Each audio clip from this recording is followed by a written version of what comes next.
Você já sentiu que sua vida precisava de uma pausa? Que seu coração busca por respostas, mas não sabe por onde começar? Caminho da Fé, Descobertas na Estrada da Alma. Não é apenas um livro, é uma jornada, uma história real de superação, fé e transformação que vai inspirar você a dar o próximo passo na sua vida. Descubra como desafios podem se transformar em lições e como cada momento pode ser uma oportunidade para se reconectar com o que realmente importa. Este livro é para quem busca mais do que histórias. Busca propósito, busca inspiração, busca a si mesmo. Disponível em e-book e na versão livro físico. Comece hoje sua jornada de transformação. Caminho da Fé. Descobertas na Estrada da Alma. O que você está esperando?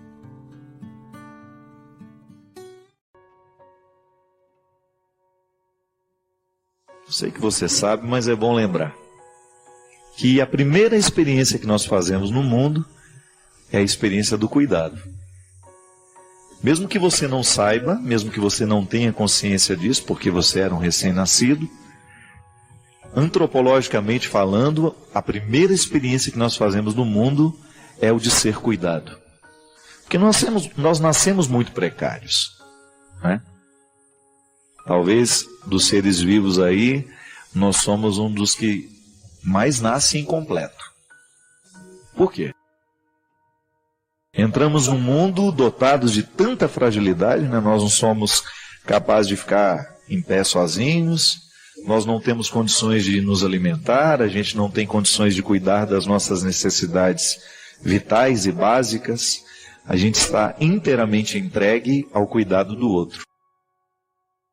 Pai, mãe, né, as pessoas mais próximas, são elas que cuidam da nossa indigência. São elas que diminuem as nossas inseguranças, os nossos medos, porque nós somos literalmente expulsos do ventre, né? Porque o ventre é o lugar do conforto. Durante 9 meses nós ficamos ali, sendo supridos de todas as nossas necessidades sem nenhum esforço. E de repente, pelas forças da contração, um movimento natural da vida, a nossa mãe nos coloca no lugar certo. Olha, vai viver agora, né? Então a gente inicia um processo humano maravilhoso, mas que passa pela indigência. E essa indigência, ela vai diminuindo à medida em que nós vamos tomando a vida nas mãos, à medida em que a gente vai assumindo a possibilidade de cuidar da gente. Essa indigência humana, depois, é claro, você continua tendo muitos aspectos dessa indigência, mas aquela original que você tem ali nos primeiros anos de vida, à medida em que você vai ganhando autonomia, você vai administrando melhor isso, né? Você se torna capaz de cuidar de muitas coisas que antes você não era. Por causa dos limites do corpo, por causa dos limites psíquicos, né? Nós vamos sofrer de indigências a vida inteira. Indigências mentais, né? À medida que a gente vai aprendendo, que a gente começa o ciclo da aprendizagem, né? Quando alguém começa a nos ensinar o mundo, não pode colocar a mão no fogo porque queima, né? Cuidado que se você toma essa friagem você vai adoecer, não é assim? Você começa a aprender a cuidar das suas indigências. Você vai aprendendo as experiências do limite, que são positivas. Quando eu descubro que eu não posso, eu descubro que este não poder está a favor da minha sobrevivência. Eu não posso colocar a mão no fogo porque eu vou me queimar. É uma forma de proteger o limite da minha pele, né? Minha pele tem um limite, aí eu tenho que passar protetor solar para me expor ao sol. Eu começo a ser capaz de administrar os meus limites. E é interessante porque quando nós começamos a aprender a lidar com o nosso limite, nós exercemos um cuidado. E a ignorância, muitas vezes, nos priva do cuidado. Porque se eu não sei que o sol machuca a minha pele, eu saio sem o protetor. Mas a partir do momento que eu tenho a informação, eu começo então a passar o protetor antes de me expor ao sol. O que é a primeira mensagem que o cristianismo apresenta às pessoas é o amor de Deus. É o querigma, né? É o primeiro anúncio que nós fazemos. É a boa notícia, a boa nova, Deus ama você. Pronto.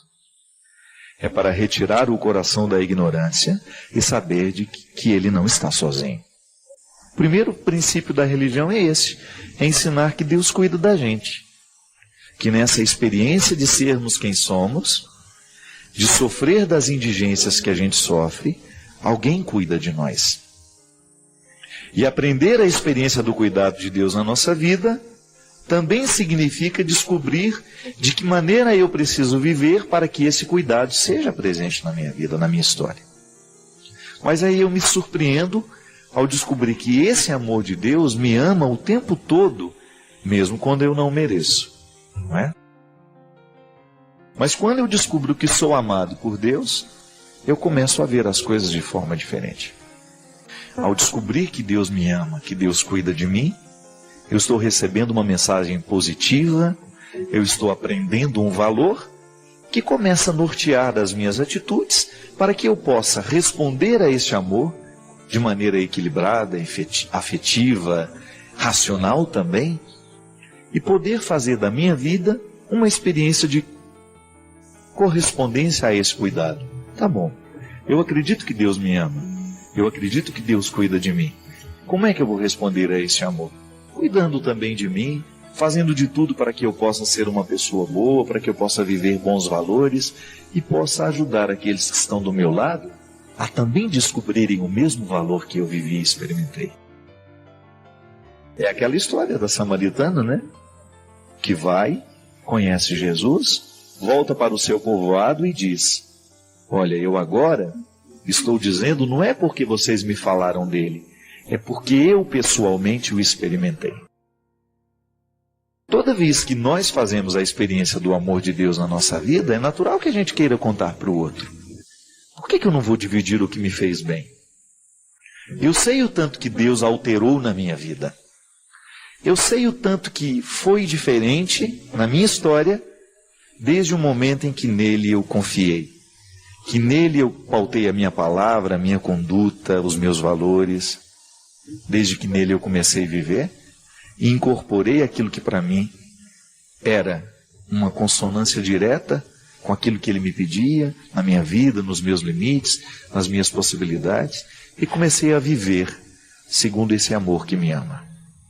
Então a minha vida precisa ser uma resposta ao amor que me ama.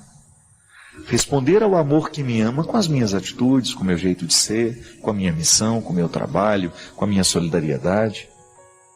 É o mesmo que hoje você é convidado a viver também. Talvez essa mensagem já tenha chegado tantas vezes no seu coração, mas será que ela já surtiu o efeito que ela pode surtir? É como uma planta que recebe um adubo, mas ainda não foi totalmente beneficiada pela força que aquele adubo tem, porque existe um tempo para aquilo acontecer, para fazer crescer. Pode ser que você ainda não esteja se beneficiando de saber essa verdade. Ou ainda sabe de um jeito que ainda não transformou. Não é? Porque às vezes é assim. Às vezes nós temos a informação, mas a informação ainda não transformou a nossa conduta. Já não é mais ignorante no conhecimento, mas ainda é ignorante na prática. Deus ama você. Isso tem repercussões muito sérias na vida de uma pessoa. A pessoa que se sente amada por Deus começa a viver a vida de forma muito diferente.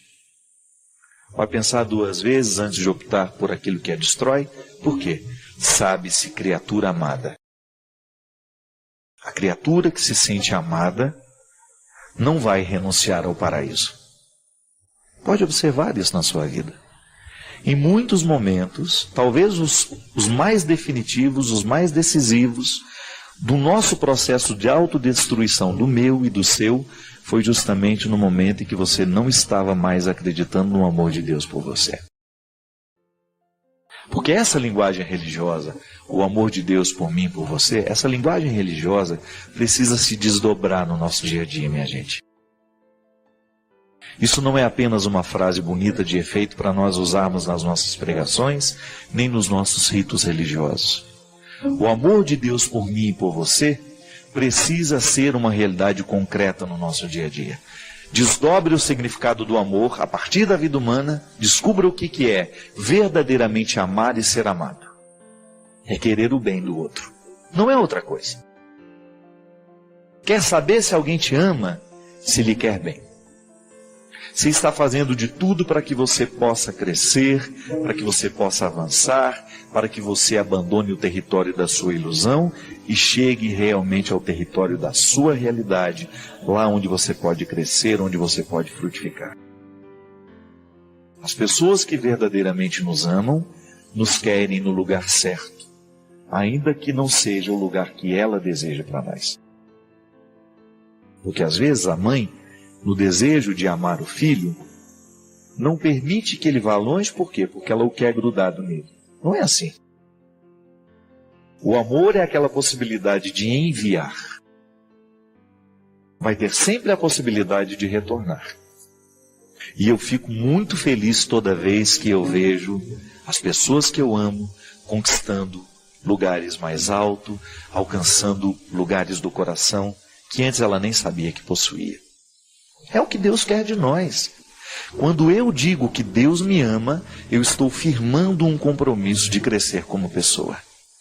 Porque eu tenho certeza absoluta, a minha fé me revela isso, que Deus quer o meu melhor. E aí entra o processo da conversão.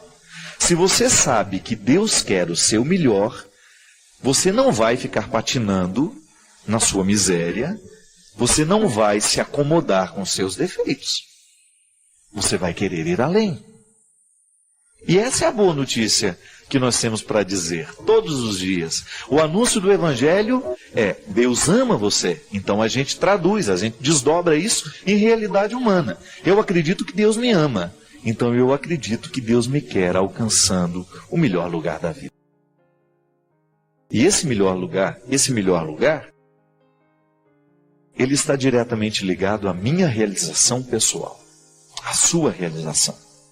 Deus lhe quer feliz. Deus lhe quer realizado, com todas as suas potencialidades sendo utilizadas a seu favor, e não o contrário. Porque quando o seu coração se rende a tudo aquilo que é mesquinho, você paralisa o seu processo de crescimento. Quando você se rende aos vícios, você está paralisando o seu processo de crescimento. Quando você nivela por baixo a sua condição existencial, o diabo está vencendo. Porque o que o diabo quer é o fracasso humano. Diferente de Deus, que quer a realização. Não é mais fácil compreender assim? Deus cuida de mim, Deus me ama e me promove. E atender a esse chamado na minha vida significa estar consciente do processo de transformação que eu terei que viver para que esta realização humana aconteça na minha história. É o que eu desejo para você. Que a cada encontro nosso aqui, nós tenhamos a possibilidade de crescer como pessoas. Que nós tenhamos a oportunidade de avançar para águas mais profundas no nosso autoconhecimento. Que nós tenhamos a possibilidade de tomar posse desse território que Deus já reservou e preparou para mim e para você. Muito boa noite, é com muita alegria que nós começamos mais um programa de direção espiritual. Hoje recordando essa mística que o coração representa na nossa vida, né? Toda vez que nós falamos coração, nós estamos nos referindo à totalidade do que a gente é. Aquilo que meu coração ama, aquilo que meu coração rejeita, aquilo que meu coração acredita, aquilo que meu coração quer, aquilo que meu coração sonha. De vez em quando a gente se refere a ele para poder dizer o que a gente é. O coração é a metáfora da totalidade. Quando a gente diz meu coração, a gente está se referindo àquilo que é o mais profundo de nós. Lá onde nós somos gestados, né? Todos os dias, nos nossos motivos, nos nossos empenhos, nas nossas vontades, nos nossos desejos. A vida tem como centro o coração, ainda que isso seja só metafórico. E quando a igreja nos ensina que Deus quer realizar a conversão do nosso coração, ela é muito sábia. Porque ao dizer que Deus quer converter o nosso coração, nós estamos justamente assumindo que o lugar onde Deus começa a modificar o mundo e a transformar as estruturas que precisam serem modificadas é a partir do coração humano. E é por isso que é tão importante a gente ter um coração convertido. Quantas vezes você já ouviu isso, né? Quantas vezes eu já disse isso? Mas de vez em quando a gente precisa esmiuçar o significado de ter um coração convertido. Eu desejo ter um coração convertido. Você deseja ter um coração convertido. Um coração que tenha a conversão como referência, tendo como referência nessa conversão o coração de Jesus. Queremos ser como Ele. Queremos ser parecidos com Ele. Por isso a gente lê o Evangelho, a gente participa das celebrações eucarísticas, a gente confessa, a gente comunga, a gente vive, a gente partilha, a gente busca crescer, porque a gente quer ter um coração parecido com o de Jesus. E o primeiro passo para que o nosso coração seja parecido com o de Jesus é a gente permitir que a misericórdia dele nos visite de vez em quando.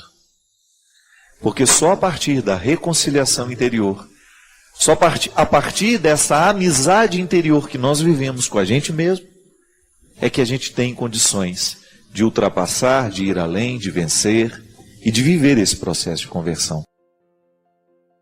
Você sabe que a especialidade do diabo, né, de tudo aquilo que é diabólico no mundo, é justamente fazer com que o nosso coração seja o nosso inimigo. Como é que ele faz isso? Quando ele começa a semear dentro de nós situações, pessoas, oportunidades que não estarão favoráveis ao nosso crescimento humano. Uma pessoa viciada, por exemplo. O vício não pode definitivamente fazer com que cresça dentro do nosso coração coisas boas, uma vez que o vício é tudo aquilo que me rouba de mim. Então tudo aquilo que vai sendo semeado dentro do meu coração para me destruir, vai transformando o meu coração no meu pior inimigo. E é interessante isso. Muitas vezes na vida nós nos destruímos a partir de nós mesmos, daquilo que nós permitimos. Do mal que a gente escolhe, né, ou do mal que a gente permite que cresça dentro de nós, das coisas ruins que vão ficando dentro do nosso coração, vão nos pesando, ou até mesmo dos erros que a gente comete. Essa música fala disso, né? Muito tempo eu não cantava essa música. Já me condeno tanto pelos erros que na vida eu cometi. Quantas vezes nessa vida eu encontro pessoas que estão destruídas justamente porque não são capazes de se perdoarem. Já até receberam o perdão de Deus, já receberam o perdão das pessoas que elas machucaram, que elas ofenderam, mas elas ainda não viveram a reconciliação. Elas ainda não se tornaram a serem amigas, não voltaram a ser amigas de si mesmas. Não é? Não conseguiram voltar a essa amizade interior. Não conseguiram estabelecer essa ponte favorável. Dentro de mim eu preciso ter pontes que me favoreçam chegar a mim mesmo.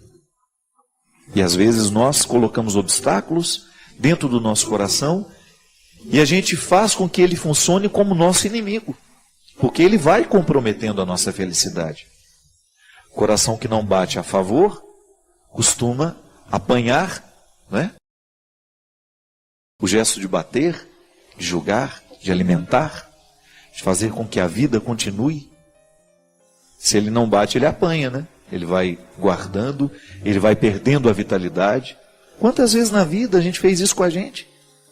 Quantas vezes você se transformou no seu pior inimigo, quando você permitiu que o pior ficasse em você? Ou que você guardasse a mágoa, ou porque você estava guardando o rancor, ou porque você não era capaz de se reconciliar com você mesmo, de olhar para os seus erros e ser capaz de ir além, de ultrapassá-los, acreditando que a graça de Deus age em nós justamente para que a gente tenha condições de arrumar a desordem interior. E é por isso que o coração não pode ser inimigo, porque ele é o lugar da minha conversão. É nele que Deus age para que eu tenha condições de ir além, de vencer, de suportar os pesos da vida. O coração, quando está amigo e favorável, fica muito mais fácil experimentar, viver e superar as dificuldades que são próprias da nossa vida, que existem na minha, que existem na sua. Por isso que conversão é isso, né? A gente vê se nós estamos sendo amigos de nós mesmos. Se nós estamos escolhendo aquilo que realmente a gente precisa para que a nossa vida dê certo. Deus não pode ser compreendido como alguém que está ali para nos conceder favores o tempo todo e a minha relação com Ele ser pautada nesse concedimento de favores. Não. Deus é um amor eterno que não muda de ideia. Então não preciso fazer promessa para agradá-lo. É muito mesquinho pensar que Deus vai fazer aquele milagre só porque eu fiz uma promessa. Sabe? A nossa espiritualidade precisa amadurecer e pensar que o amor de Deus está sempre à nossa disposição. Ele não muda de ideia. Ele quer sim que você consiga o emprego. Ele quer sim que você tenha saúde. Deus não muda de ideia em relação àquilo que é bom para nós. Mas nem sempre nós conseguimos saber o que é bom para nós. Quantas pessoas insistiam, ficavam até magoados com Deus. E depois percebiam que aquilo que havia acontecido, que aquilo que havia sido negado, era na verdade um favorecimento. Volto a dizer, precisamos ter muita maturidade espiritual para compreender os nãos da vida, as perdas, os sofrimentos e as lutas. Deus não é mesquinho igual nós somos, viu? Se nós precisamos de moeda de troca para poder fazer favor a alguém, Deus não é assim. Deus é graça, Deus é amor, Deus é misericórdia. E não adianta tentar negociar com Ele, porque Ele não muda de ideia. Ele só quer o nosso bem. E se não acontece de acordo com o que nós esperávamos, pode ser que aquilo que nós tanto desejávamos não é o melhor para nós. Deixa que o tempo lhe responde. Então a fé consiste em você permitir que depois de você ter feito todo o esforço para aquilo que você queria, você trabalhar com a possibilidade de que alguma coisa dê errado, porque não era isso que Deus queria exatamente para você. Não é sempre que o meu querer é o mesmo querer de Deus. Às vezes eu posso estar enganado. Ainda essa semana mesmo eu coloquei lá no meu Instagram. Nem sempre o desejo é confiável. Porque o meu desejo pode estar a serviço do que eu quero e não daquilo que eu de fato necessito. Então eu rezo, faço promessa, faço isso, faço o meu esforço e o negócio dá errado, eu fico decepcionado com Deus. Não, pelo amor de Deus. Por amor a Ele, a nossa espiritualidade precisa ser madura. Fazemos o nosso esforço, nós rezamos, nos empenhamos, mas Deus não aceita moeda de troca. É disso que nós estamos falando. A nossa espiritualidade precisa nos levar ao debir. Precisa nos fazer chegar a esse lugar reservado, onde só cabe você e Deus. É lá neste lugar que você aprende a teologia da graça. Não academicamente como eu pude aprender. Não estou falando de estudo acadêmico. Porque chegar a essa antessala é o quarto dos fundos, né? Isso em hebraico chama-se debir. O debir, para a cultura hebraica, era o quarto dos fundos da casa. Um quarto sem luz. O quarto mais difícil de se chegar. E depois essa palavra foi colocada no contexto do templo. O templo de Herodes, quando ele foi construído, o debir era o santo dos santos, o lugar onde os sacerdotes só entravam uma vez por ano. Interessante isso. O lugar onde o sacerdote entrava apenas uma vez por ano era separado da sala do templo. Eram 3 salas, separado por uma cortina, e ali havia a prevalência de um mistério. E é por isso que nesses últimos anos da minha vida, eu tenho encarado, inclusive, às vezes vira até piada para os meus, para aqueles que estão do meu lado, e quando eu vou e o negócio deu errado, eu, antes de ficar nervoso, falo, foi um livramento. Não era para ser. Porque antes eu me irritava de um jeito que vocês não imaginam. Então hoje, às vezes, até as pessoas que são próximas a mim fazem piada um pouco disso, né? Mas é verdade, eu acredito mesmo nisso. Se eu fiz um esforço para chegar lá, para acontecer, não aconteceu, então não era para ser. Deus não queria que fosse assim. A mim é um conforto espiritual. Me livra da ira, me livra de muitas vezes querer ter o controle de tudo, sabe? E aí eu me sinto cuidado por Deus. Não era para ir nessa hora, porque Deus preparou uma hora melhor para mim. Vai ser melhor ir amanhã. Às vezes eu estou naquela ânsia de ir embora para casa e não deu certo, não deu certo. A minha equipe tentou de tudo, não deu certo. Eu falo, então tá bom. É livramento, não era para ir. Mas o conhecimento dessa graça, o conhecimento dessa reserva, só é possível àqueles que ousam misticamente aprofundarem a sua fé. Porque senão nós vamos ficar dentro de um contexto raso de espiritualidade, sabe, de favores e deveres, de direitos e deveres. Um Deus que nos presta favor, um Deus a quem a gente faz umas gracinhas com o nosso comportamento, a quem a gente paga algumas promessas, a quem a gente faz algumas orações decoradas. Não estou falando dessa religiosidade rasa. Eu estou falando de um mergulho humano, numa compreensão mística, de um Deus que está em nós, que nos orienta, que mexe no nosso jeito de ser, e que vai nos ajudando a conhecer essa antessala onde Ele está nos sustentando. A fé é isso, minha gente. A fé na graça é isso. Deus fez por mim antes de eu chegar. E aí eu vou numa confiança de que eu ter feito a minha parte, claro, eu faço a minha parte, a graça de Deus não dispensa a minha atitude, mas eu vou confiante que Deus está comigo. Me sinto cuidado por Deus, faço a minha parte. Mas quando eu percebo que já não preciso fazer, que já não depende mais dos meus esforços, é a hora de aguardar, de esperar, de sentir o carinho de Deus amparando você.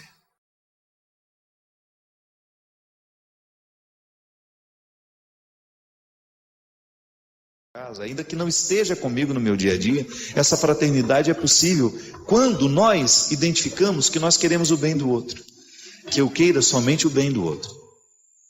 Marcas do que se foi, sonhos que vamos ter, como todo dia nasce, novo em cada amanhecer.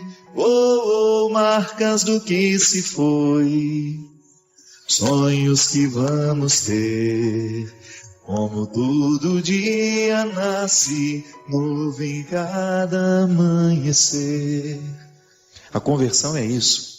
É quando você olha para tudo aquilo que está marcado em você, pelos acontecimentos, e você permite que a graça de Deus atue sobre aquele território que está machucado, sobre aquele território que foi ferido. Volto a dizer, o ano foi difícil para todos nós. Eu tive as minhas dificuldades, você teve as suas, eu tenho as minhas feridas, você tem as suas, e agora só que nós não queremos virar este ano permitindo que essas feridas continuem nos determinando. Nós só queremos que elas nos ensinem, que elas nos levem a tomar novos posicionamentos. É bom isso. É bom você perceber que Deus agiu na sua vida através daquilo que foi ruim, que Deus modificou suas perspectivas. Isso é conversão, minha gente. É quando nós damos a Deus de realizar em nós aquilo que sozinho nós não sabemos fazer, ou não temos coragem. Conversão é você dar a Deus o direito de realizar aquilo que você não consegue nem tem coragem de realizar sozinho. Tantas coisas no meu jeito de ser, eu não posso modificar sozinho.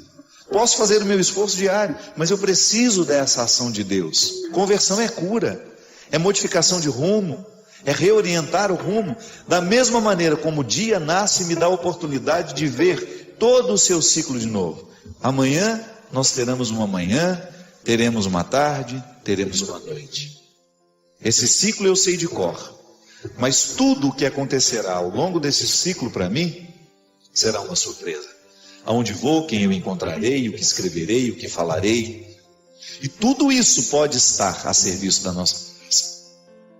É você olhar para o ciclo desta vida, que nunca termina, Sempre teremos noites, sempre teremos manhãs, madrugadas, tardes, oportunidades, horas à nossa disposição. E agora? O que fazer com a hora que eu tenho? O que fazer com o dia que eu tenho? O que fazer com o novo ano que está diante dos meus olhos? O que no meu coração eu quero que neste ano seja mais nobre? O que no meu coração eu quero que neste ano seja mais elevado? Olho para as marcas que ficaram, olho para esses sonhos que eu tenho, concilio passado e futuro de maneira sábia, a fazer com que essa conciliação esteja me dando um presente de qualidade. Que apesar da vida ser difícil, nós nunca temos de parar de sonhar. A gente morre muito quando a gente para de sonhar. A gente morre demais quando a gente idealiza e não sonha. Quando eu acordo sabendo, da mesma maneira como o dia será uma surpresa, eu não sei o que ser, por mais que eu tenha uma rotina programada, calculada, quem disse que Deus não pode me surpreender? Quem disse que alguma coisa de miudinha pode acontecer e me provocar uma alegria? Não sei. Quem disse que isso não pode acontecer? Então olhar para a vida que a gente tem, para este ano que a gente tem, é como se a gente desse a Deus o direito: olha, Senhor, eu quero ser surpreendido por um novo tempo. Eu quero permitir que as minhas destruições, que tudo aquilo que ruiu em mim este ano, seja de profundo ensinamento, que me encha de sabedoria, que me conceda a graça de identificar tudo o que em mim pode ser ainda mais bonito. Que esse é o nosso desejo. É tornar cada vez mais o nosso jeito de ser bonito. Belo, justo, verdadeiro. A realidade é muito atraente quando ela condensa essas três realidades. Ela é bela, ela é justa, ela é verdadeira. Quando nós nos dispomos a viver o cristianismo, outra coisa a gente não quer, senão permitir que a beleza de Deus esteja refletida em nós, que seja refletida nas nossas atitudes. Como é que um cristão reconhece o outro? Na maneira como se acolhem. Eu posso dizer bonito que eu vivo o evangelho, que eu sou ministro disso, ministro daquilo, eu sou padre, eu sou profeta, mas se eu trato mal uma pessoa que se aproxima, eu dou um contra-testemunho para ela. Eu gero nela uma descrença do meu cristianismo. E o pior, eu fico descrente de mim mesmo. Que a grande armadilha do diabo em nós é quando ele nos faz ficar presos a essas mesquinharias que desabonam o que nós sabemos do nosso cristianismo.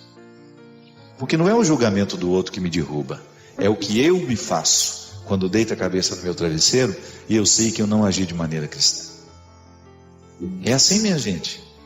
Cada vez mais permitindo que essa luz chegue na nossa consciência, transforme radicalmente o nosso jeito como olhamos para nós, o jeito como olhamos para o outro, essa luz que inunda o nosso quarto, retirando tudo aquilo que é penumbra, que nos faz tropeçar no meio do escuro. Quando o quarto está escuro demais, é um perigo andar nele, a gente tropeça, a gente pode se machucar. Uma mente que não está iluminada por Deus, ela se machuca o tempo todo. Por quê? Porque lhe falta essa luz que lhe orienta, que lhe permite andar com segurança. E Deus ilumine cada vez mais a nossa consciência. Esse é o projeto de vida que nós precisamos ter para 2015. Que a nossa consciência esteja cada vez mais iluminada, para que Deus nos dê condições de reconhecer onde é que nós erramos, onde é que nós somos mesquinhos, onde é que nós não estamos agindo de maneira bela, justa, verdadeira. Aí sim nós estamos adentrando o ano como todo cristão precisa adentrar. A responsabilidade que nos coloca semeadores da vida que queremos colher. Por isso, seja honesto. Olhe para as sementes que você tem semeado na sua vida, olhe para as sementes que você tem semeado na vida do outro. E perceba se essas sementes vão gerar coisas boas ou vão gerar coisas ruins. Porque esse milagre Deus não faz não, viu? Se eu semeio coisas ruins, é bem provável não é certo, de que essas sementes me trarão frutos muito, muito, muito ruins de serem saboreados. Agora, se eu me esmero, através de uma consciência iluminada, propostas novas, eu quero ser um homem novo, você pode ser uma mulher nova, um homem novo, julgar fora todas essas sementes ruins que nós levamos nos bolsos, a semente do ressentimento, a semente da mágoa, a semente do rancor, da mentira, da fofoca, do ciúme, da posse, a semente da arrogância, da prepotência, marcas do que se foi, sonhos que vamos ter, como todo dia nasce novo em cada amanhecer. Obrigado pela sua companhia. Derrame sobre nós a bênção do Deus Todo-Poderoso, Ele que é Pai, Filho e Espírito Santo. A relação sempre foi muito tranquila, ela está dizendo, muito companheirismo. E ela coloca uma coisa interessante aqui. Eles nunca brigaram durante todo o processo do namoro. E no começo do mês de junho, 5 meses depois de casado, ele simplesmente disse que cometeu um erro e saiu de casa. Foi embora. Foi como se uma bomba tivesse caído sobre a minha cabeça, padre. Minha família está muito abalada, a dele também, principalmente a mãe dele, que é muito católica. Eu amo, sempre fui uma boa esposa, sempre fiz tudo certo. Não sei o que fazer, não entendo por que ele fez isso comigo. Não sei mais se posso reconstruir a minha vida. Por favor, me dê uma luz. Primeira coisa, minha filha, não se casa com uma pessoa com quem você nunca brigou, né? Isso não é um valor, com todo respeito. Uma relação ela só pode ser compreendida como saudável se há desentendimentos também. Às vezes nós temos uma visão muito romanceada, muito romântica do outro, né? Com todo respeito a você, minha filha, ao me contar que você nunca brigou com seu namorado, que você se casou com ele, sem nunca ter tido um conflito com ele, você entrega para mim a prova concreta de que o casamento de vocês não deveria ter acontecido. Sabe por quê? Porque a gente só pode se casar depois que você viveu todas as fases do conflito. Porque senão você está casando com um príncipe encantado. E ele está casando com uma princesa. Recorda-se, o meu livro Sequestro da Subjetividade fala disso. Que existem relações que elas são pautadas a partir dos contos de fadas. A menina espera que o príncipe encantado chegue. E um dia ela acha que encontrou esse príncipe encantado. Daqui a pouco ela descobre que ele é um sapo. Ela vai embora. O encanto se desfaz. Da meia-noite às badaladas do relógio e tudo vira abóbora. Veja bem. Se ele foi embora é porque se estabeleceu a decepção dentro dele. Não brigar não é valor, gente. Pelo amor de Deus. A vida humana é feita de conflitos. E a gente só estabelece os verdadeiros amigos depois dos conflitos. Se na relação de amizade o conflito é necessário para você saber que ama, muito mais uma relação que vai virar casamento, que vai virar família. Então, às vezes, a gente erra por ter uma visão romântica das coisas. A visão romântica das coisas é aquela visão ingênua de achar que tudo vai ser perfeito, de que tudo será maravilhoso. É igual aquela menina que sai do interior, vai morar na capital para estudar, achando que ela vai viver um sonho de Cinderela. Chega lá, começa a dar tudo errado, ela volta embora 2, 3 dias depois. Tem que voltar mesmo. Se está esperando que a vida seja fácil, está esperando que tudo vai ser simples, não. Dá certo na vida é quem sabe enfrentar o conflito. Quem tem força o suficiente para deixar cair por terra as visões ingênuas que alimenta. Volto a dizer, é processo de maturidade. Uma criança sempre tem uma visão ingênua da vida. Gente, a história da humanidade é marcada pelo processo do deslocamento da visão ingênua até a filosofia. Quando relampeava relampeja, como é que fala isso? Relampeava mesmo? O relâmpago. Quando relampejava, sabe o que a gente falava? Papai do céu está bravo. Isso é uma compreensão mítica da realidade. Isso é uma explicação fácil. Diante de tudo que a gente não sabe explicar, a gente costuma ter uma visão mágica, uma explicação mágica. A sabedoria, a inteligência, ela consiste em nós sabermos adequar as respostas para as devidas perguntas. Conflito é isso. É você buscar a resposta certa para a pergunta que você tem. Se você vive a partir de uma visão romanceada, de que tudo será lindo, maravilhoso, você vai se decepcionar justamente no momento que você descobrir que as pessoas não são assim. E o outro não tem obrigação de ser. Muitas vezes, minha filha, uma situação como a sua, você não é a única. Quantos casais se casam assim, achando que o outro é uma princesa, que o outro é um príncipe? Aí na hora que começa a conviver, viu que nada disso era verdade. Porque se já tivesse quebrado o pau antes, tudo bem. Vocês já teriam sabido, olha, nós brigamos, nós já nos acertamos, a gente sabe quais são as nossas diferenças, a gente sabe quais são as nossas qualidades, mas a gente se escolheu mesmo assim. Aí você não está casando enganado. Agora, ao confessar que vocês nunca brigaram, você nos dá a entender de que realmente vocês não se casaram na época certa. O conflito não aconteceu. E conflito é que amadurece uma pessoa. Olha, se você quiser fazer o seu filho ficar criança a vida inteira, é só você evitar os conflitos na vida dele. Só você colocar debaixo da sua asa, não permitir que ele voe, não permitir que ele erre, não permitir que ele caia. É só você fazer isso. Cuidado excessivo faz isso com as crianças. As crianças ficam imaturas para o resto da vida. Aí você vai ver aquele homem lá de 40 anos que ainda tem dificuldade de lidar com as próprias dificuldades. Dificuldade com a própria dificuldade. Ele não sabe lidar com os limites que tem. Porque infelizmente não foi preparado para viver conflito.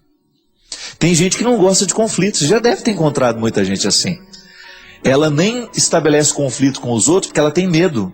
Ela tem medo de perder os amigos, tem medo de contrariar o outro. Pelo amor de Deus, quem é seu vai ser seu sempre.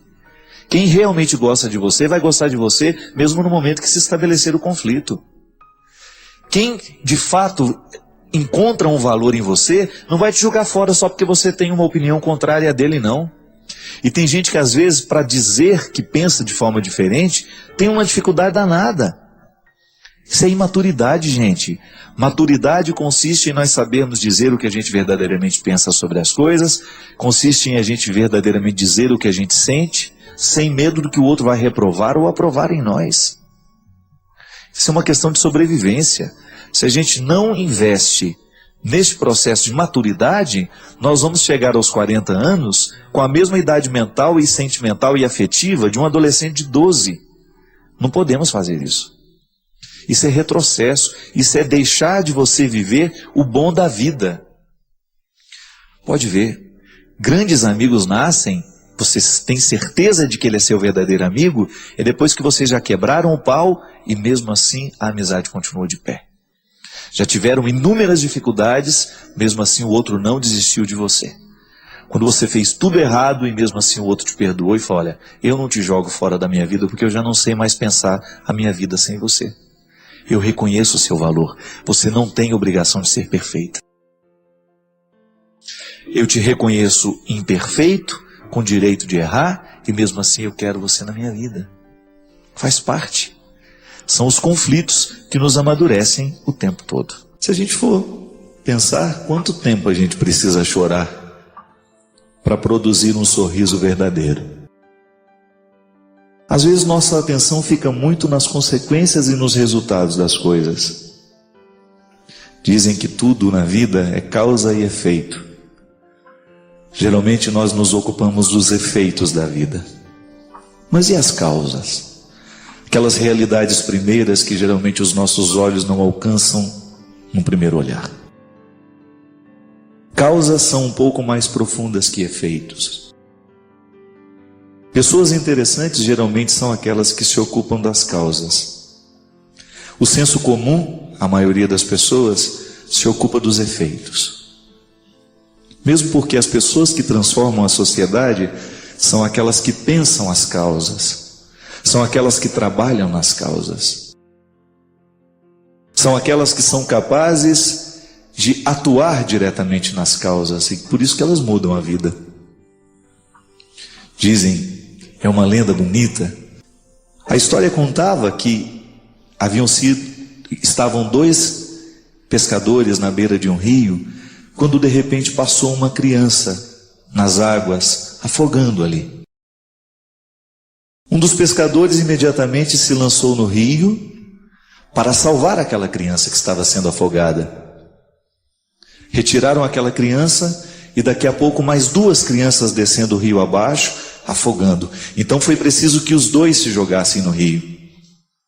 Tiraram aquelas 2 crianças e daqui a pouco mais 3 crianças, uma morreu afogada, só tiveram condições de tirar 2. E de repente eram muitas crianças que estavam descendo, afogando no rio, quando um daqueles pescadores resolveu sair do rio e correndo pela margem afora. E indignado o outro perguntou: peraí, justamente agora em que eu preciso de você, você não vem me ajudar a retirar as crianças que estão afogando do rio? Ele disse: não, eu vou em cima para descobrir quem é que está julgando as crianças. Veja bem, qual é o efeito? As crianças que afogam. Qual é a causa? Alguém que joga as crianças no rio. Se a gente cuida somente dos efeitos, é possível que a gente não consiga resolver tudo. Mas se a gente busca aquela sabedoria de chegar nas causas, a gente resolve todos os efeitos. Quantas vezes na vida nós sofremos porque nós estamos nos efeitos da dor? A gente ainda não conseguiu chegar na causa. A gente não buscou a raiz. Eu ando devagar porque eu já andei depressa demais. E hoje trago este sorriso porque eu já chorei demais também. Você que já passou pela dura experiência de sofrer com profundidade e descobriu a causa deste sofrimento, você soube preparar bem o seu sorriso. Eu acho interessante isso. A possibilidade de nós olharmos na vida o contexto das causas, não somente o contexto dos efeitos. Quando a gente observa somente o contexto dos efeitos, nós corremos o risco de ser injustos com as pessoas. Uma pessoa é muito mais que um efeito que eu posso observar. Ela é a mistura de causas que às vezes eu desconheço, mas que pela força do conhecimento, da aproximação, eu posso chegar. Você sabe muito bem disso. Quantas vezes na vida você foi observada, você foi olhada como um efeito e só? Ninguém não estava nem um pouco preocupado com as causas da sua vida, com aquilo que lhe gerava como pessoa. Você foi olhada apenas como um efeito. E efeitos são transitórios, são passageiros, eles mudam. Causas são realidades mais fecundas. O que me fascina em Jesus é a sua capacidade de descobrir as causas, de não só se ocupar dos efeitos. Jesus não estava nem um pouquinho preocupado com os defeitos aparentes, com os efeitos aparentes das pessoas. Jesus estava preocupado era com a causa, com aquilo que ele tinha de mais profundo ali naquele coração diante dele. E por isso todas as pessoas que eram olhadas por Jesus recebiam dele esta coragem de se desafiar, esta coragem de saírem de si, de saírem dessas causas aparentes, desses efeitos aparentes e chegar à raiz das causas. Porque se a gente quiser mudar a nossa vida, não basta a gente se ocupar dos efeitos, a gente precisa ir lá nas causas. E para a gente chegar na causa do defeito, a gente precisa ter muita paciência com a gente. Para a gente chegar na causa do defeito do outro, a gente precisa ter muita paciência com ele. E ninguém prometeu que seria fácil mesmo. Se a gente quiser amar, se a gente quiser levar essa vida a sério, nós teremos que nos debruçar sobre ela todos os dias. Nós teremos que ter a calma para que a gente possa julgar a água no momento certo da planta, para que a gente possa saborear os frutos depois. É o processo humano, minha gente. É o processo divino misturado nessa condição humana maravilhoso. Processo lindo que você vive, que eu vivo também. Quem sabe hoje Deus vai nos dar a graça de que você, através do que vai ser falado aqui, entre no universo das suas causas e não somente a partir dos seus efeitos. Pode ser que você esteja lutando muito com você e nada esteja dando certo, justamente por causa disso você está lutando somente com seus efeitos. Não. Busque o que há de mais profundo em você. É ali que Deus pode transformar, é ali que Deus quer converter, é ali que Deus quer mudar. Os efeitos, esses serão consequências de uma causa bem resolvida. Dizem que os advogados assumem a nossa causa. Ele vai nos defender diante do tribunal. Ele assumiu a nossa causa. É o mesmo que Jesus faz conosco. O processo redentor de Jesus está aí. Eu sou o criminoso, mas ele assume a minha causa, morre por mim, vive por mim, ressuscita por mim e me entrega a possibilidade de uma vida nova. Todos os seus delitos, todos os seus crimes, todos os seus erros, todos os seus defeitos são causas que Deus resolveu assumir por você. E ao assumir a sua causa, Ele lhe motiva a trabalhar dentro do seu coração aí, a você descobrir os excessos, a você trabalhar a sua humanidade para que você se torne um ser humano melhor, mais bonito, do que você merece. Você merece ser melhor. As pessoas que estão do seu lado merecem que você seja melhor. E é a partir dessa mística que nós vamos descobrindo as nossas causas e, consequentemente, melhorando os nossos efeitos. Padre, assisti uma palestra onde o senhor dizia que nós devemos aprender com os nossos sofrimentos. E que tudo o que nos acontece pode ser fruto, é um fruto de nós mesmos. Que quando a gente não tem problemas, a gente inventa um. Mas como tirar algum aprendizado na dor?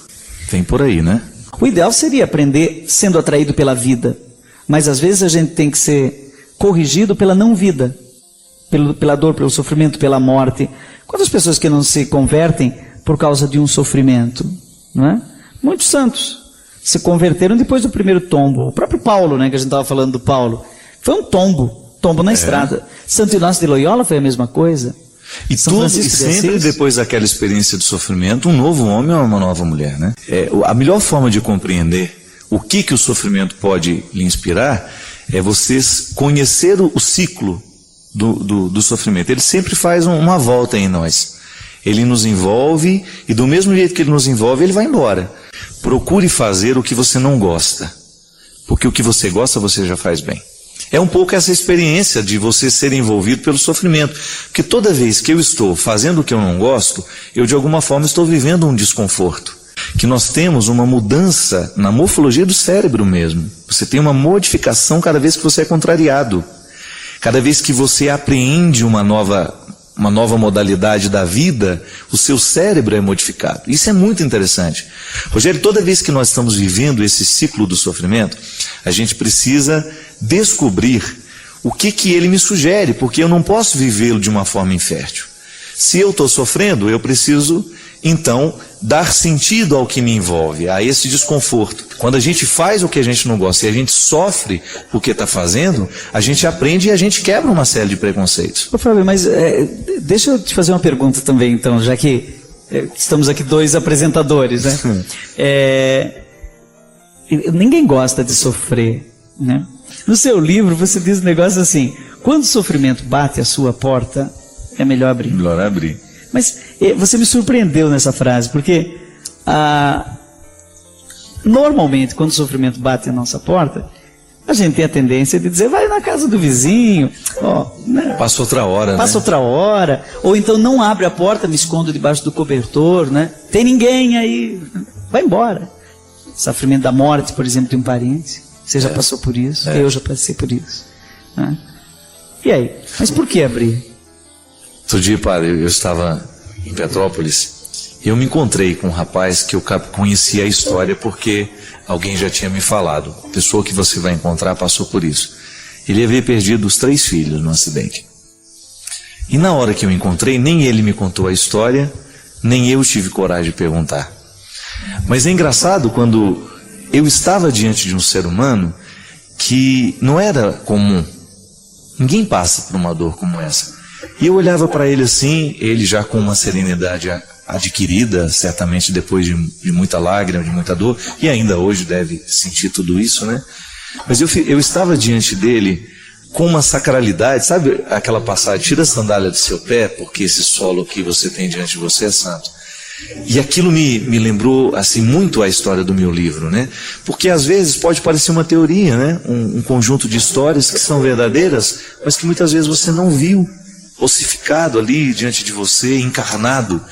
E quando eu fiquei diante daquele homem, conhecedor do profundo sofrimento que ele havia passado, assim como quando eu encontro pessoas também que eu sei que sofreram duros golpes da vida, eu tenho certeza que eu estou diante de pessoas especiais. Durante mais de 10 anos, Fábio, você acompanhou a minha vida, eu quase que semanalmente, nessa nossa vida louca, tinha que andar de avião, com medo. Então, no dia que tinha que sair de avião, já o meu intestino já estava totalmente desregulado. E quando entrava no avião, então e se desse uma turbulência? Até que eu li a tal história da intenção paradoxal do Viktor Frankl. E ele tem uma coisa que ele chama de intenção paradoxal. Ele diz o seguinte, que quando você quer o que você não quer, você consegue desejar o que não é desejável, o efeito negativo daquilo desaparece. Como é que ele descobriu isso? Ele descobriu isso no campo de concentração, na Segunda Guerra Mundial. Ele era prisioneiro, porque ele era judeu. Então ele estava lá, e ele descobriu que não eram os mais saudáveis que viviam mais, mas aqueles que conseguiam atribuir sentido à vida. A própria escravidão que a própria escravidão, ao sofrimento, não é? Então aqueles que aceitavam o absurdo, que conseguiam se entregar, acabavam vivendo mais e melhor. E então velhinhos doentes viviam mais do que jovens fortes, né? E a gente vê isso hoje em dia também. Pessoas idosas, com muito bom humor, que aceitam a vida como ela é vivem muito mais, né? E às vezes doentes, administrando suas doenças, vivem mais. Então o que acontece? Se você aceita o sofrimento, se você abre a porta, você desarma o sofrimento. Tira o poder que ele tem de nos destruir. Por isso que estou lançando um disco novo, que tem uma canção que chama Entrega para Jesus. Eu sempre, como teólogo, sempre achei isso muito complicado. Quando eu vou num hospital dizer para a pessoa, olha, entrega para Jesus. Hoje eu entendo que a oração de entrega, né, de colocar tudo nas mãos de Deus, é uma oração profundamente psicológica. Que a pessoa quer o que não quer e aquilo tudo começa a fazer sentido. Agora eu vou dar um exemplo que você vai entender. O que é a intenção paradoxal? Quando a gente quer lembrar o nome de alguém e não lembra, quanto mais você quiser lembrar, menos você consegue lembrar. Agora, se você consegue renunciar ao desejo de lembrar, logo, o nome é esse. Quanto mais você deseja, você se apega àquele desejo, você sabe, Fábio. Quanto mais você quiser o sucesso, menos ele virá. Agora, é só você dizer assim, não quero mais o sucesso, eu quero mais uma casinha branca na varanda, num quintal, uma janela e uma viola para cantar. Mais gente vai te procurar. Agora, peça aplauso que ninguém dá. Então isso chama intenção paradoxal. Acho que por isso tem que abrir a porta mesmo. Sim. Deus não nos coloca fardos, Ele nos alivia. Porque essa é uma consequência natural daquele que se empenha no processo de mudança. A gente vai ficando mais leve. Ter um coração de Jesus significa ter um coração mais leve. Ter um coração semelhante ao dele, a gente abre mão dos ódios que nos pesam, dos rancores que nos machucam. E aí a gente vai assumindo uma leveza humana que é um projeto muito interessante. Ouso dizer, é um projeto muito inteligente, que só os sábios saberão compreender. Nós não temos o direito de perder a nossa vida ao lado de pessoas, de situações que nos façam perder. Foi Ele mesmo que nos disse. De nada vale ganhar o mundo se você perder a própria vida. De nada vale ganhar o mundo se nós perdermos a própria vida. Talvez você esteja pensando, e é verdade. Em muitos momentos da sua vida você foi infeliz porque alguém negou o que você era. Não lhe deu a oportunidade de ser quem você era. Aí, minha amiga, é um desastre. Quando nós não somos interpretados de um jeito certo, quando o outro olha para nós, do mesmo jeito como ele olha para uma parede, ou para um quadro na parede, ou ele olha para nós como se fosse um objeto de decoração na vida dele, você corre o risco de estar sendo objetificado. Perdeu a identidade. Deixou de ser. Entrou na dimensão do fazer da maneira mais cruel que um ser humano pode entrar. E às vezes, nós vamos ficando cansados e a vida vai ficando um fardo para nós, porque nos falta essa coragem de romper com aquilo que nos faz ficar perdidos. Você é um território sagrado. Dizer que você é um filho do céu, mesmo que você já tenha errado muito na vida, mesmo que você já tenha fracassado muito, não importa. Hoje é dia de recordar que você é um território santo. E ao reconhecer que é um território santo, você tem o direito de desfazer todos os acampamentos irregulares que porventura aconteceram na sua vida Pessoas que chegaram, estruturas, mentalidades, coisas que de repente foram tomando conta de você e que lhe transformaram num objeto, num bem de consumo. E infelizmente você acostumou a viver assim, mas sabe muito bem, lá dentro, no fundo do coração, sabe que este incômodo precisa terminar, porque a sua realização é que está em jogo. E nós não temos o direito não, gente, de brincar com a nossa realização. Nós não sabemos quanto tempo a gente tem, não é verdade? Quanto tempo nos resta para a gente ser quem a gente é? Não vamos ficar perdendo tempo com o não ser, ou com realizar o sonho do outro, porque ele me imaginou assim, assim, assado. Não.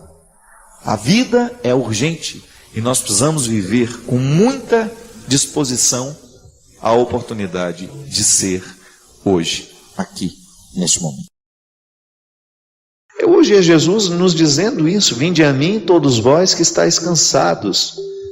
Porque quando nós estamos escolhendo errado, a gente fica cansado mesmo. É sempre muito desgastante. É sempre muito desgastante quando nós estamos com a percepção de estarmos no lugar errado, fazendo o que é errado, com as pessoas erradas. É cansativo. Mas você não é um caso perdido por estar cansado. E ele oferece essa possibilidade de dar o descanso, de nos oferecer esse descanso.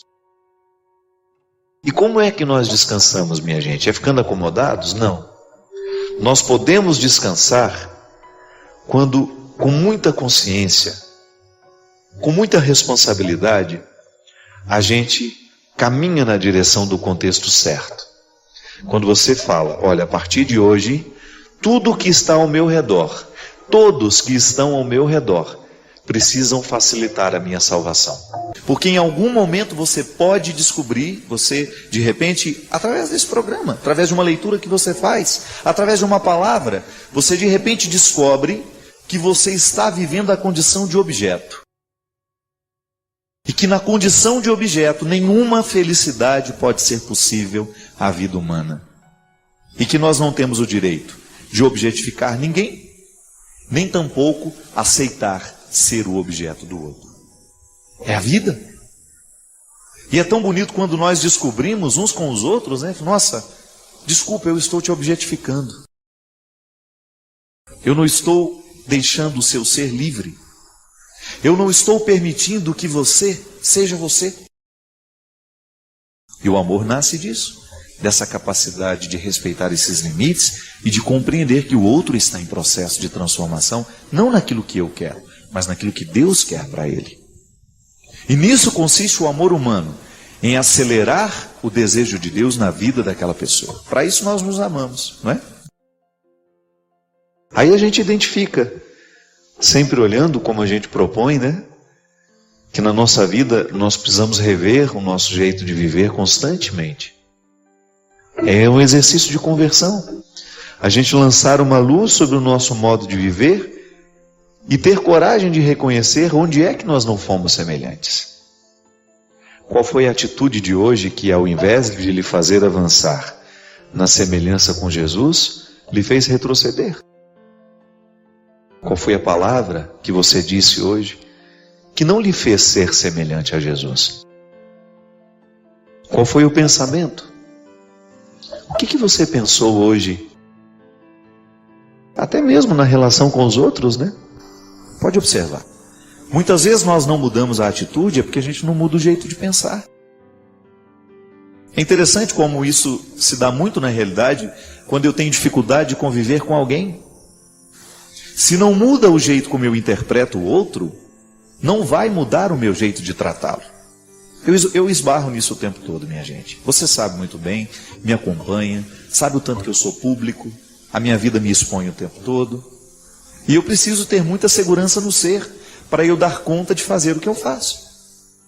E de vez em quando esbarra pela minha vida, através de uma carta, através de um e-mail, pessoas que não entendem o meu ser padre. É natural. Só que, no momento em que eu não sou interpretado do jeito como eu preciso ser, eu tenho todo o direito de estabelecer aquele limite. Por quê? O outro não está me interpretando do jeito certo. Não sou um objeto de consumo. Mesmo como padre, ainda que eu tenha que doar a minha vida, eu não sou um objeto de consumo. Às vezes nós somos tão cruéis com o que a gente pensa, os nossos preconceitos, as nossas imagens distorcidas do outro. Nós somos muito dissemelhantes, não somos semelhantes a Jesus. Porque se nós olhamos para a maneira como Jesus se relacionava com os seus, era sempre uma postura acolhedora, amorosa, dura às vezes, mas nunca sem perder a ternura e o amor.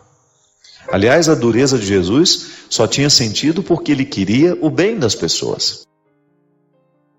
Às vezes nós somos duros, não é porque a gente quer o bem, é porque nós somos cruéis mesmo. Não adianta você querer modificar a sua ação se você não modificou a raiz que provoca essa ação. É muito mais profundo. Não adianta nada você tentar mudar uma atitude concreta e prática, se você não modifica o motivo da atitude que está no ser. O ser é a casa de todos os motivos, não é? O amor nasce no ser. É por isso que aquilo que a gente realiza, os nossos gestos de amor, eles estão diretamente ligados ao nosso ser que ama. É por isso que o coração, quando ele está acostumado a amar, quando o ser se projeta sempre para a solidariedade, para o amor, para a fraternidade, ele vai ter muita facilidade de fazer o bem. Porque de alguma maneira ele já está orquestrado por um motivo maior, interior, que o radica naquela situação. O gesto que eu faço, ele pode ser até bonito, pode ser até bondoso, mas pode não ter amor. Por quê? Porque falta muitas vezes uma conexão entre o meu coração e o meu gesto. E quando é que eu vou obter as graças de ter um coração semelhante ao dele? Quando a vida for difícil, gente. Quando alguém me ofender. Então não é quando alguém me elogia que eu aprendo a ter um coração semelhante ao dele. É quando alguém me ofende. Quando alguém me machuca,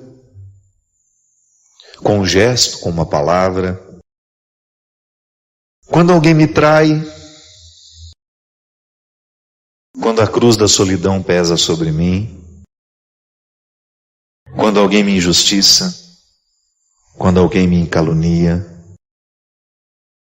quando alguém olha, para nós, faz uma fofoca, uma calúnia, quando alguém nos desrespeita, é nessa hora que nós vamos ter a necessidade de ter um coração semelhante ao dele. Para quê? Aquilo que nos injustiça, aquela palavra que nos fere, que nos machuca, não tenha o poder de nos fazer perder a direção. E sabe que eu fico pensando que na vida nós somos muito carentes de situações que provoquem o nosso ser. Porque às vezes a gente faz tanto, a gente trabalha tanto, nós caímos numa vida de tantas atividades que a gente corre o risco de viver sem conhecer o que a gente é. Porque muitas vezes a vida prática estimula o nosso fazer e não o nosso ser. E é por isso que eu preciso ter os meus momentos de cultivar quem eu sou. É por isso que as religiões nos ensinam a meditação, o silêncio, a oração, a contemplação. Aí se você sai do campo da religião, você entra no campo da arte, por exemplo.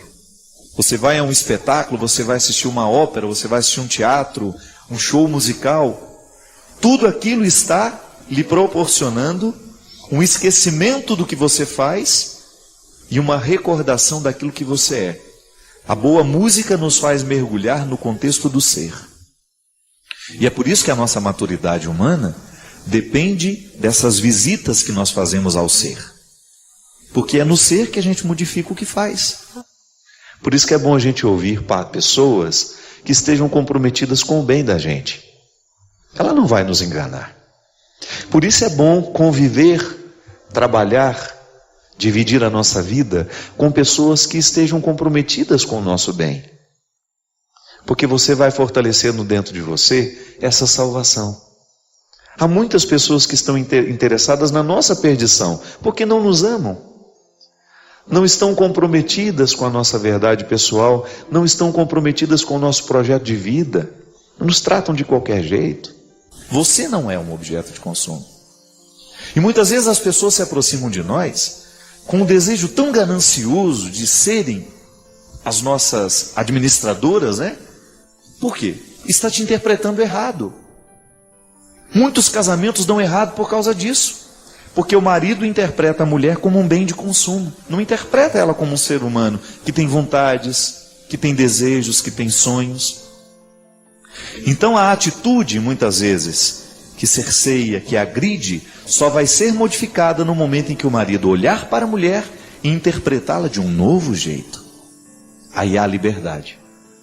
E na liberdade nós podemos ser irmãos, podemos ser amigos, podemos ser felizes, porque ninguém está impedido de ser. É por isso que Jesus fala, e ele aconselha aos seus naquela época, que a gente precisa ter um coração semelhante ao dele.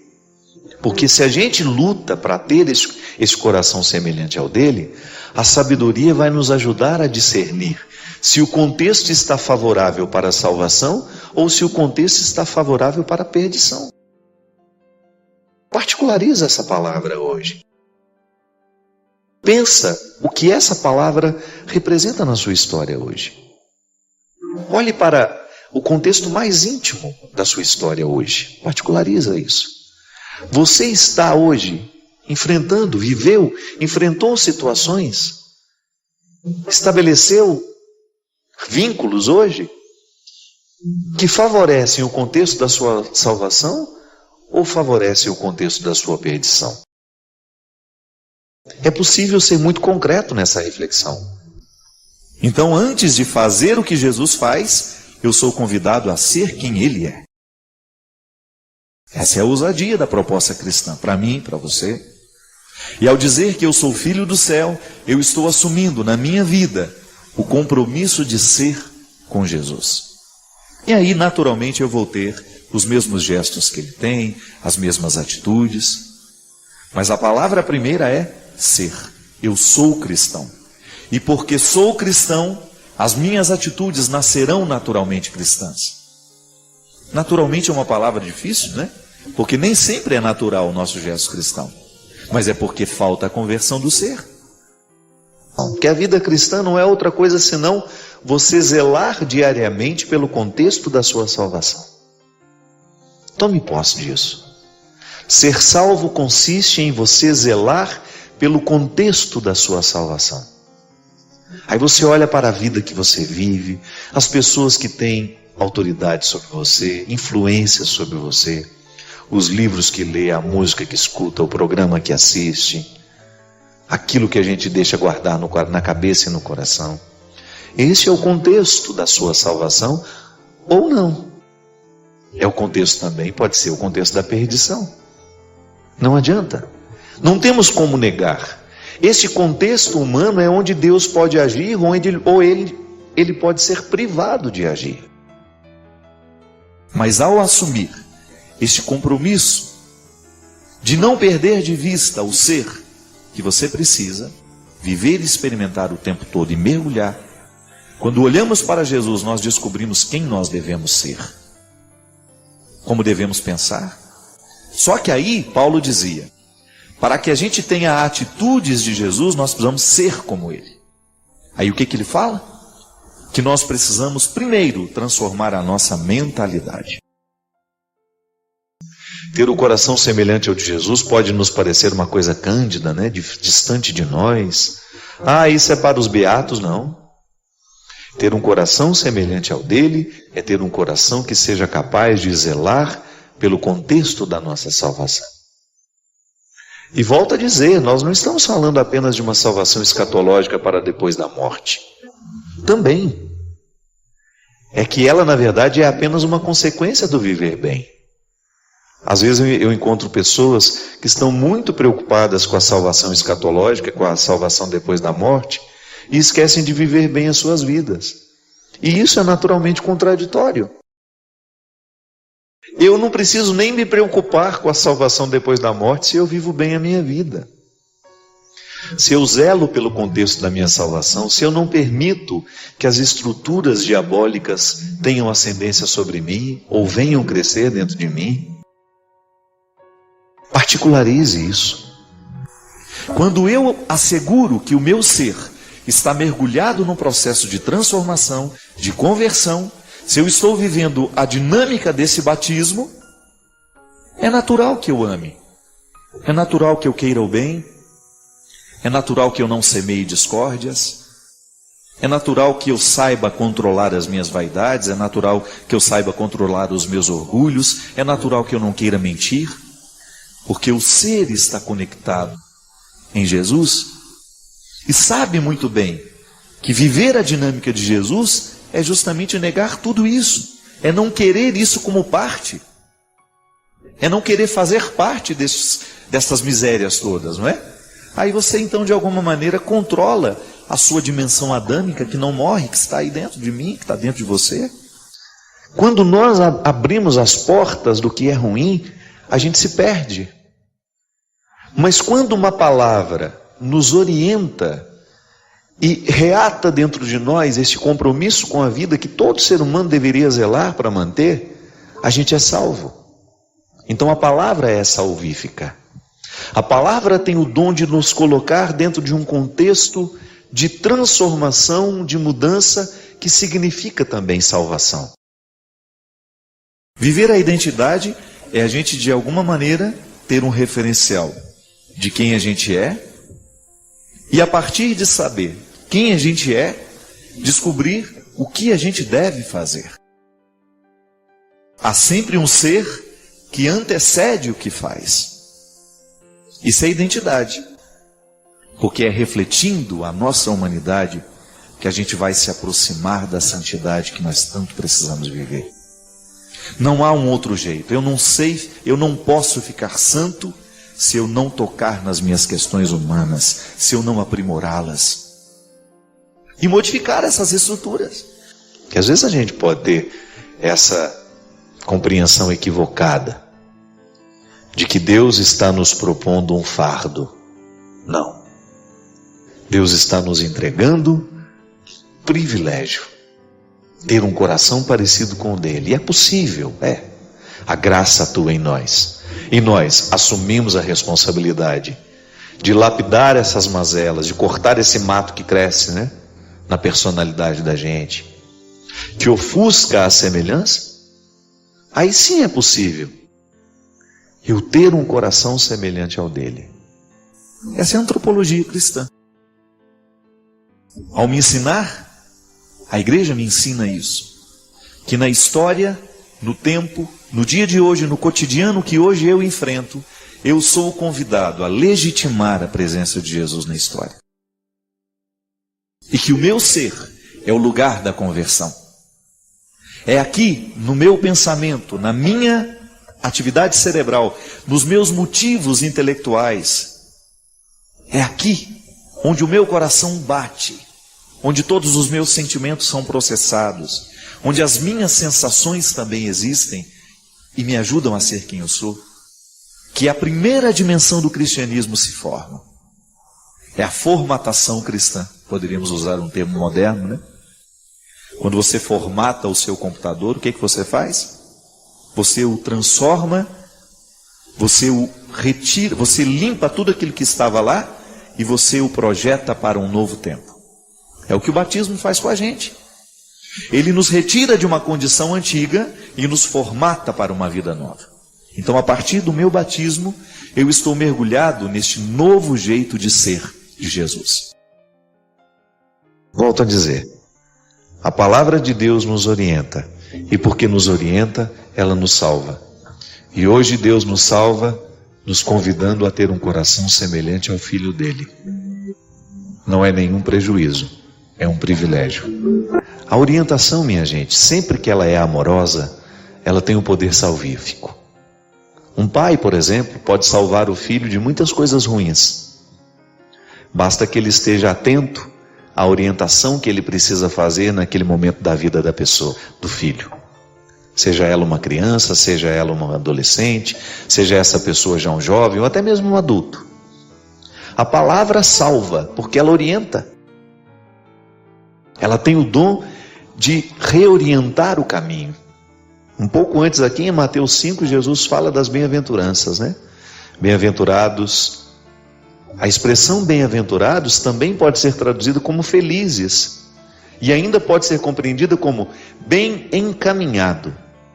Então a palavra de Deus tem o poder de nos salvar porque ela nos orienta. Por isso ela é palavra de salvação.